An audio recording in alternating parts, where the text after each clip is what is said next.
Hey everyone, welcome back to the channel. Thanks for clicking on the video and welcome to the new shed shop. Nice. Dirty that is so smooth. This is the first video in the shed shop. We still don't have a real good name for it yet, so right now I'm just calling it shed shop. And I just finished a ride this morning, third official ride of the season. I went out solo because my son's in school, and I did the 12-mile loop in our trails here for the first time in 2023. So this loop today, it was almost 17 kilometers. And I thought that was pretty good for the third ride. It took me just slightly over an hour. And yeah, just like the trails were like perfect conditions. And it's supposed to rain all weekend, so I thought I'll get a ride in. But that's not what this video is about. This video is about the Deore XT brakes that I put on. So earlier this year, I did a quick little video about the pros and cons between 2 piston brakes and 4 piston brakes, and I decided to upgrade my brakes from the Shimano MT200s to the Shimano XT Deore 2 piston.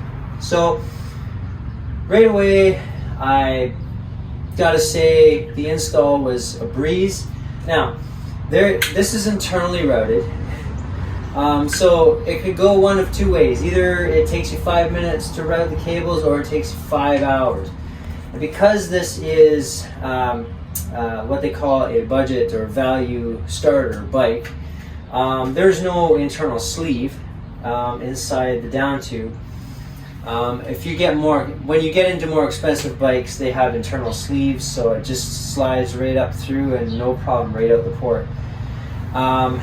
But that is exactly what happened on install for me. So hey, I win. It literally took me 5 minutes to route the hydraulic cables. Well, the cable for the rear brake. I also got the RT86 rotors, Ice Tech rotors from Shimano as well, 180 front and rear. I didn't go to a 203 in the front because I just didn't feel like I needed it. Plus, my fork's only rated to 180, so I don't really like to mess too much with warranty ratings, even though they're mostly on the cautious side. I still don't like to mess around with it. So, getting back to the brakes. Lever feel awesome. They feel very unique, like no other brake I've felt before. They're very on-off. But Shimano apparently is known for that.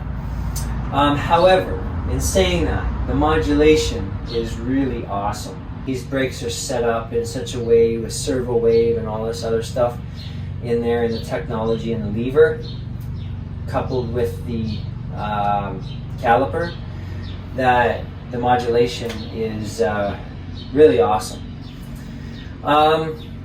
These are the first brakes I've ever had that has sintered or metallic brake pads. These are Shimano metallic brake pads that came with the brake set. They are also finned. Now, I'm not really 3 rides on this now so far this year on these brakes, and I gotta say there's probably better pads out there.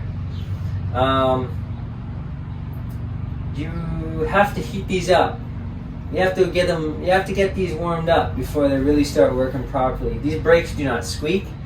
I found that they did squeak my first ride out too much. So for me, I don't really like squeaky brakes. So I knew that it was probably a problem with like sitting since install, sitting for about a month and a half in the up and down temperatures that we have here in Niagara.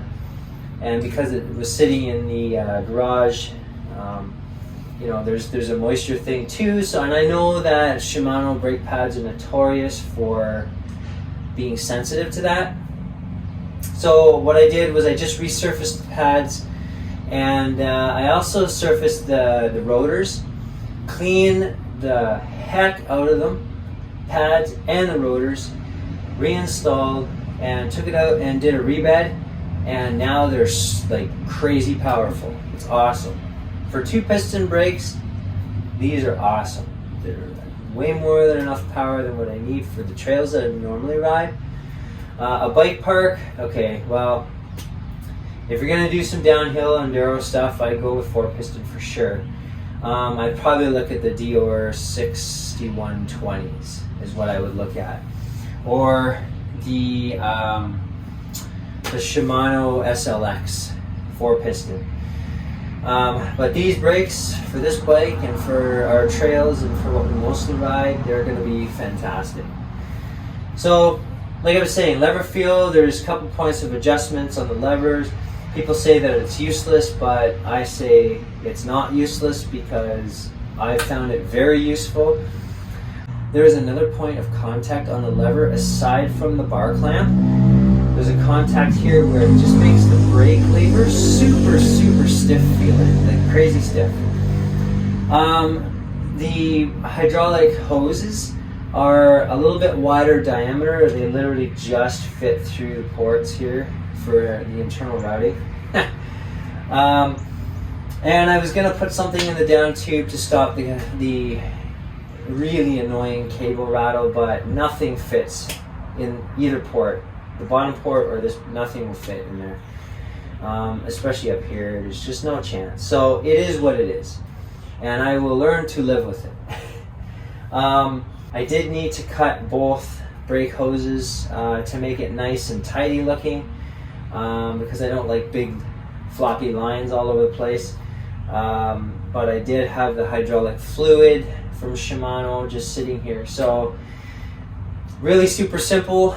The bleed process was super simple. They come pre-bled, so I didn't really need to add much fluid at all, just enough to get them properly bled.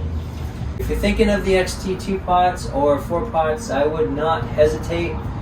There's a ton of flash sales constantly for bike parts, I'm noticing, and I'm sure you can get a set of these for pretty cheap.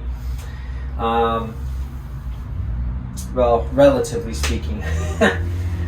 So yeah, I don't know really what else I'm gonna upgrade on this bike. I know when the bottom bracket goes, I'm gonna go to Holotech, but that means new cranks, so hopefully that doesn't go this season. I don't think it's going to. And the only other thing that I'm thinking of upgrading is the front wheel, because I upgraded to a Bontrager rear wheel last year, and I kept the stock front wheel. I don't know if I don't know if that's the best spend for an upgrade on this bike right now. I'm thinking probably tires would be next. But let me know what you think in the comments of the brakes and what my decision was on the brakes. Very happy with it. Let me know what else you would change on this bike.